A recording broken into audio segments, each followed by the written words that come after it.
విద్యార్థుల సమస్యలపై ఏబీవీపీ పోరాటం చేస్తే తెలంగాణ ప్రభుత్వం అక్రమంగా కేసులు నమోదు చేస్తున్నారని బీజేపీ రాష్ట్ర అధ్యక్షుడు బండి సంజయ్ ఆగ్రహం వ్యక్తం చేశారు. ప్రైవేట్ యూనివర్సిటీల గుర్తింపు రద్దు చేయాలని, విద్యార్థులకు న్యాయం చేయాలని ఏబీవీపీ డిమాండ్ చేసి నిరసన వ్యక్తం చేస్తే ఏబీవీపీ రాష్ట్ర కార్యదర్శి ఝాన్సీపై దాడికి దిగారని సంజయ్ అన్నారు. స్వయంగా హోంమంత్రినే ఝాన్సీని కొట్టాలని పోలీసులకు సూచించారన్నారు.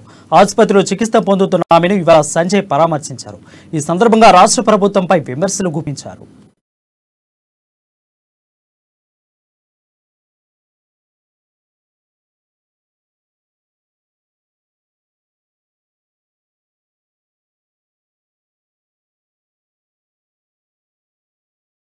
రెండు విద్యా సంస్థలు గురునానక్ వీళ్ళ నిర్లక్ష్యం వలన దాదాపు 4,000 మంది విద్యార్థుల భవిష్యత్ నాశనమే.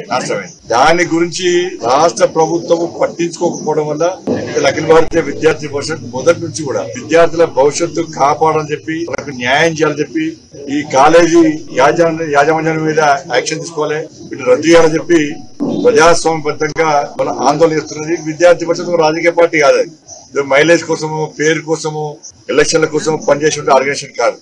కానీ బీఆర్ఎస్ పార్టీ ప్రభుత్వానికి ఏది ఆర్గనైజేషన్ తెలియదు, తెలుసుకునే ఆలోచన లేదు, అలవాటు లేదు. మూర్ఖత్వ పార్టీ, మూర్ఖత్వ ప్రభుత్వం వాళ్ళది కూడా. వాళ్ళు సామరస్యంగా విజ్ఞాపన పత్రాలు ఇచ్చారు.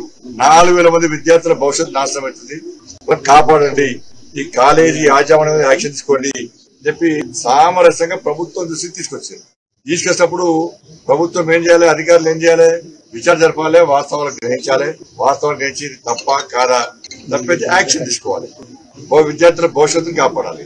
ఇది నిజమైన ప్రభుత్వం అయితే, మనుషులు ఉన్న ప్రభుత్వం అయితే, వాళ్ళ మనుషులైతే ఇట్లా ఆలోచిస్తారు. ఏం పనికిరానిటువంటి నాయకుల పార్టీలో ఉన్నారు. ఈ ప్రభుత్వం చేతగాని ప్రభుత్వం.